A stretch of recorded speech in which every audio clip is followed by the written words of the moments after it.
little pigs. Once upon a time, an old sow sent her 3 little pigs out into the world to seek their fortune. Now, be sure to write, she said, and remember that I love you. The first little pig met a man with a load of straw. I know, said the little pig. I'll buy your straw and build a house. That's not a good idea, said the man. Mind your own business, thank you, said the little pig. And he bought the straw and set out building a house. It took him no time at all. Very soon, a lean and hungry wolf happened by. Pig was just about his favorite food in the world. So he knocked on the door and said, little pig, let me come in. To which the little pig replied, no, no, no, not by the hair on my chinny chin chin. This annoyed wolf to no end, and he said, then I'll huff and I'll puff and I'll blow your house in. Go right ahead, said the little pig. So the wolf huffed and he puffed and he blew the house in, and he gobbled up the little pig.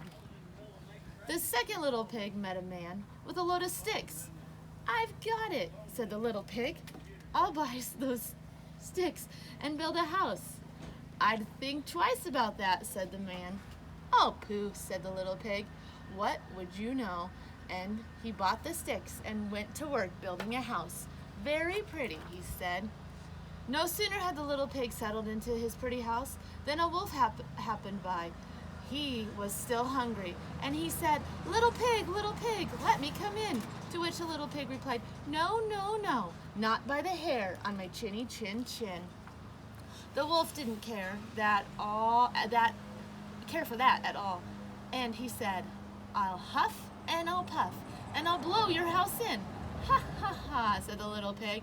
So the wolf huffed and he puffed and he blew the house in, and he gobbled up the little pig. Now the third little pig met a man with a load of bricks. These bricks will make a fine sturdy house, said the man. Capital idea, my good fellow, said the little pig. So he brought up the bricks and set about building a house. It took him quite a bit of time, but it was well worth it, nice and solid. And said the little pig, nice and solid.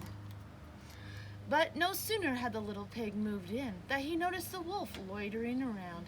And the wolf, who was still hungry, said, little pig, let me come in.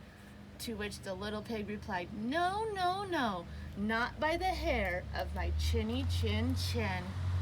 Well, the wolf had heard that before, and he said, then I'll huff and I'll puff and I'll blow your house in. Oh, don't do that, said the little pig. But the wolf huffed and he puffed and he huffed and he puffed until he was quite blue in the face. The house stood firm. I'll try another approach, muttered the wolf. And he put on his most dazzling smile. Little pig, I was only teasing, he said. By the way, I hear tell that Farmer Jones has the most scrumptious turnips. Shall we go pick a few? Oh, no. I'm much too busy now, said the little pig. What about tomorrow morning? Excellent, said the wolf. I'll come for you at 6. The next morning, the little pig got up at 5, hurried off to Farmer Jones's turnip field, picked a basket of scrumptious turnips, and dashed back home. When the wolf arrived at 6, the turnips were already boiling in the pot. Sorry, I couldn't wait, said the little pig. The wolf tried not to show his displeasure. No harm done, he said. By the way, there is a lovely apple tree down in Merry Meadow. Shall we go help ourselves to a few apples? I must cook my turnips, said the little pig. Let's meet there tomorrow morning. Splendid, said the wolf. Shall we say at 5? The next morning, the little pig was up at 4 and went off for the apples. It took longer than he'd expected to reach Merry Meadow, and while busy gathering apples in the highest tree, he saw the wolf approach.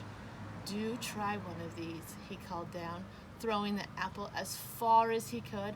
When the wolf chased after the apple, the little pig shimmied down the tree and made it home safely. The next day the wolf came again. Really, he was quite put out. "There's a fair today on Hog Hill," he said. Would you care to go?" "Why don't we meet there?" said the little pig. "Would 3 o'clock suit you?" "Colossal," said the wolf. "3 it is, just to make sure." He would be there at 2. At 1 in the afternoon, the little pig went to the fair and had a fine time. So fine that he lost track of an hour. Suddenly, out of the corner of his eyes, he saw the wolf coming up the hill. Without a minute to spare, the little pig jumped inside an empty butter churn and rolled down the hill towards the wolf. Well, the wolf was so scared, he ran all the way home. That evening, the wolf went to the little pig's house and told him how frightened he had been by this great round thing that came down the hill. Frightened you? Frightened you? Frightened you, did I?" said the little pig.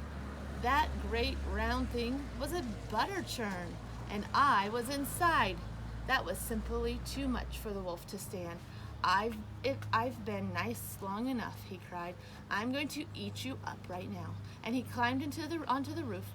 When the little pig saw this, he put a big iron pot in the fireplace and quickly stoked the fire. "Here I come," cried the wolf. "Dinner time." "You can say that again," said the little pig, and he cooked the mean old wolf and gobbled him up.